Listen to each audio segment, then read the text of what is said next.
This interview is a part of the Oklahoma Historical Society's Oral History Program, Living Legends Collection. This interview was originally conducted in August of 1953. The interview was conducted by Mrs. Lucy Sitton. The interviewee is Mrs. Lula Herrod, that's Herrod, of Wewoka, Oklahoma.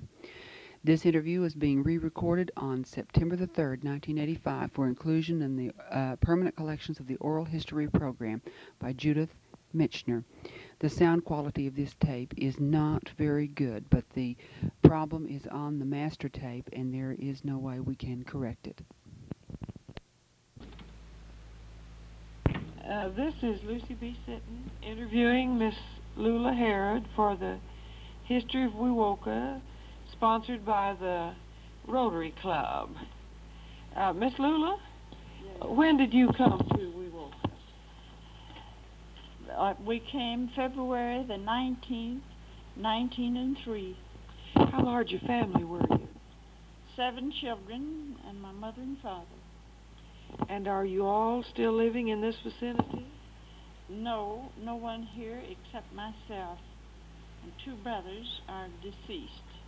1 sister in Kentucky and 1 in Oklahoma. Both parents, you say, are deceased. Are dead. Uh-huh.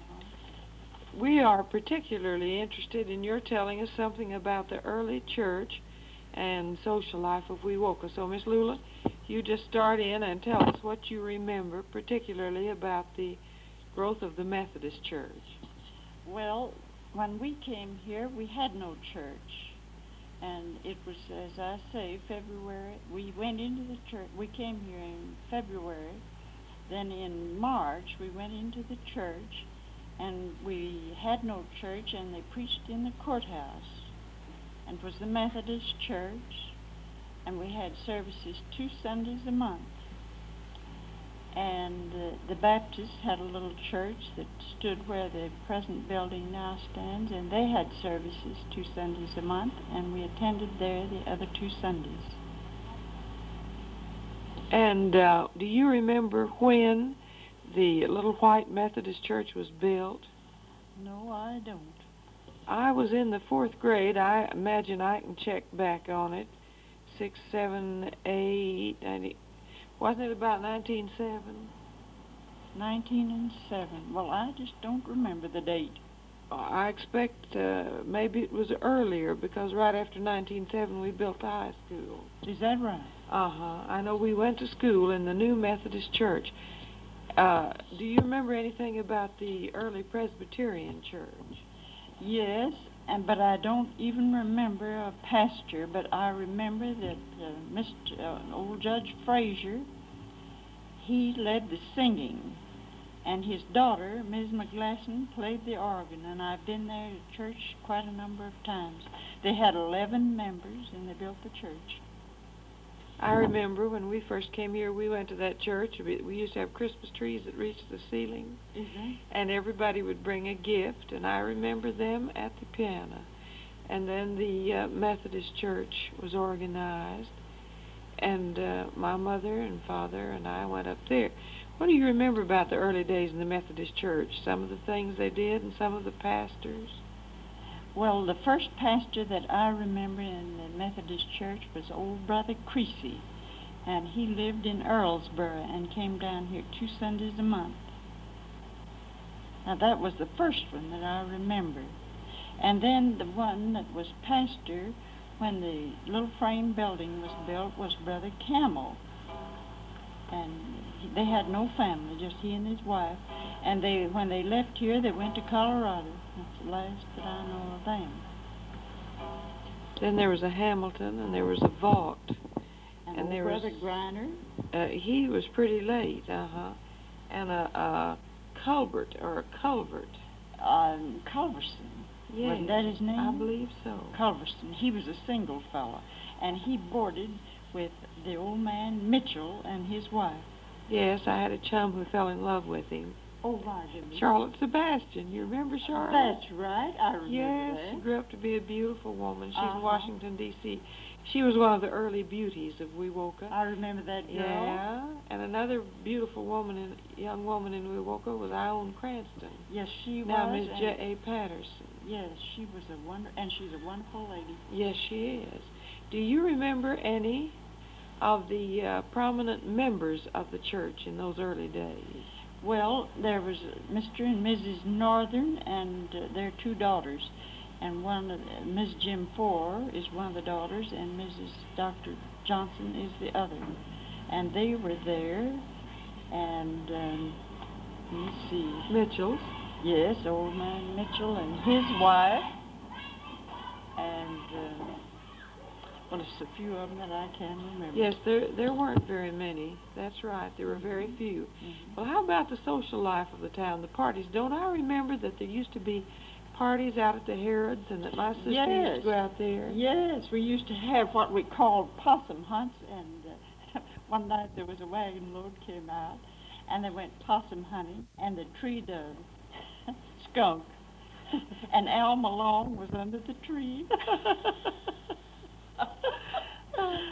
And they used to come out there often, just on a hayride or something like that, and we'd have a party out there. Lots of fun. I remember.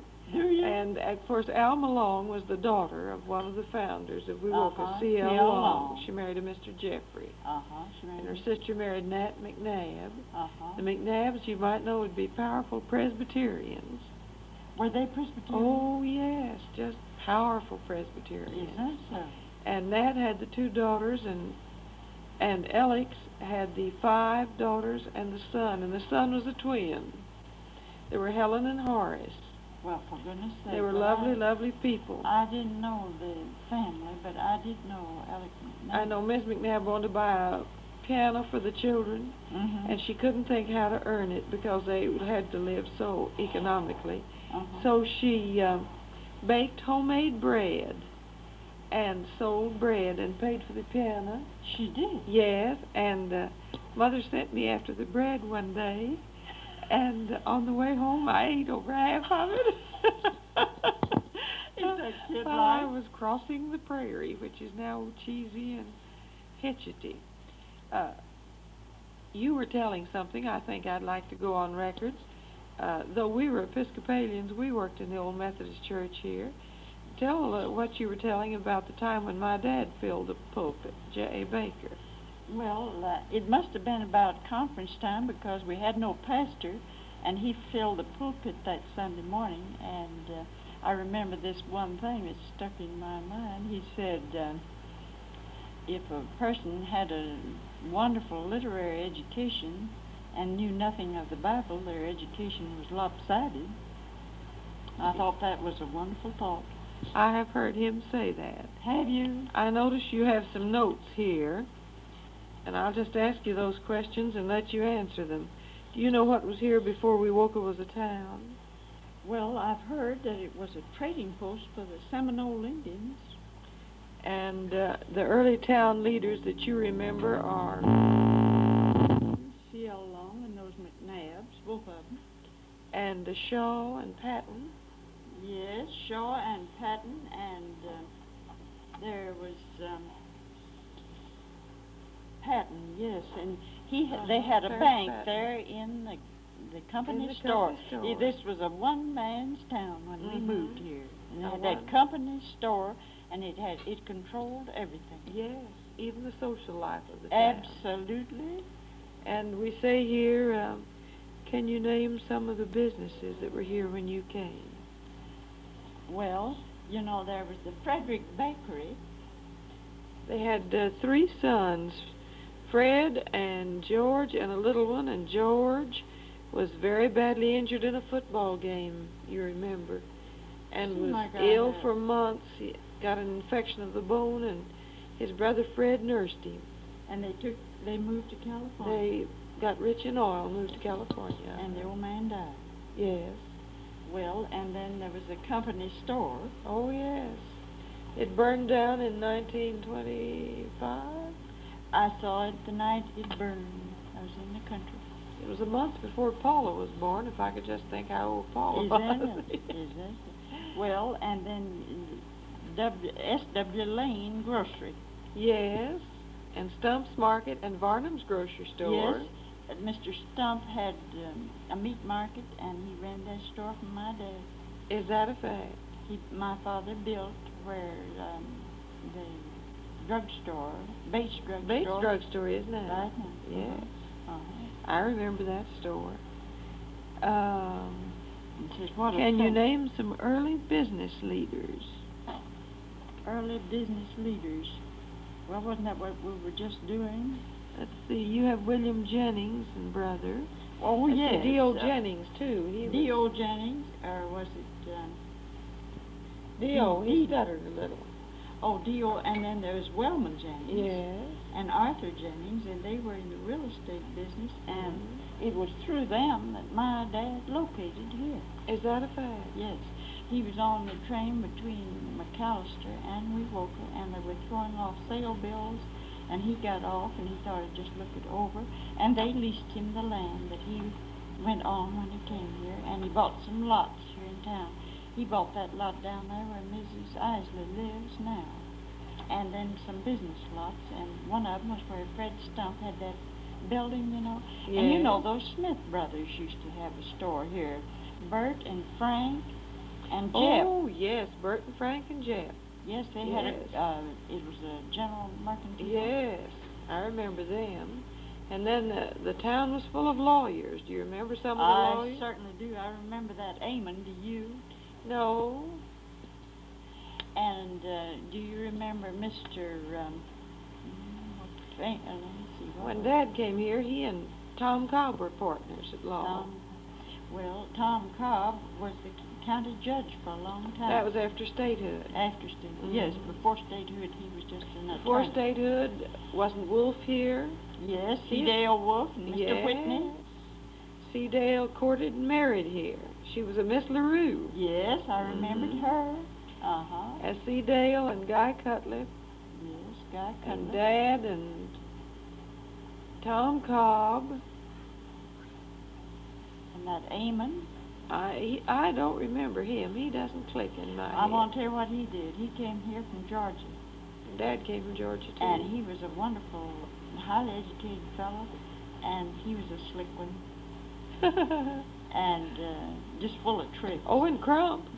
George Crump and Harry Rogers. Yes. For Harry came down here later and went in with Mr. Crump. And B.F. Davis. Oh, yes. He's an old-timer. Was here.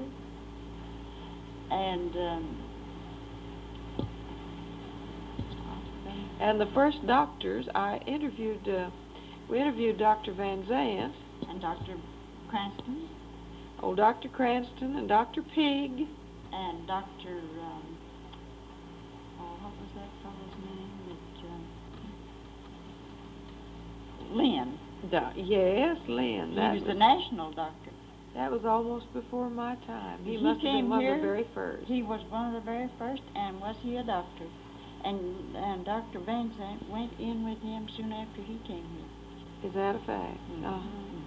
We're back in the early days. We got a very interesting one from Dr. Van Zandt.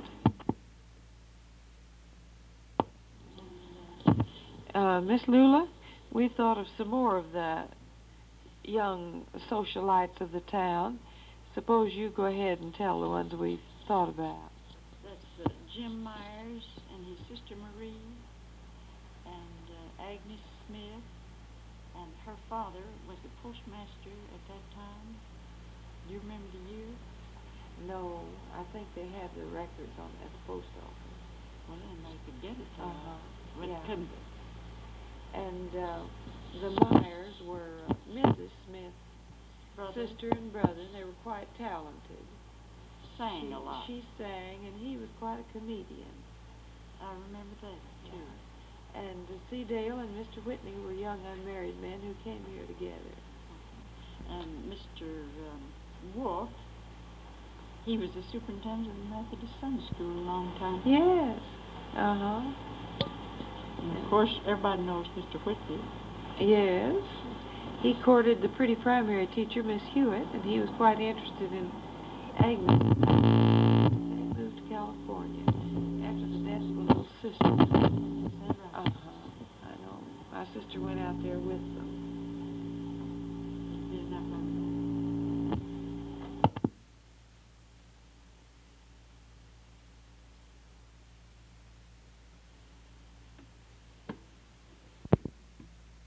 At this point, the tape recorder was giving quite a bit of trouble, so the interview with Miss Herrod was terminated.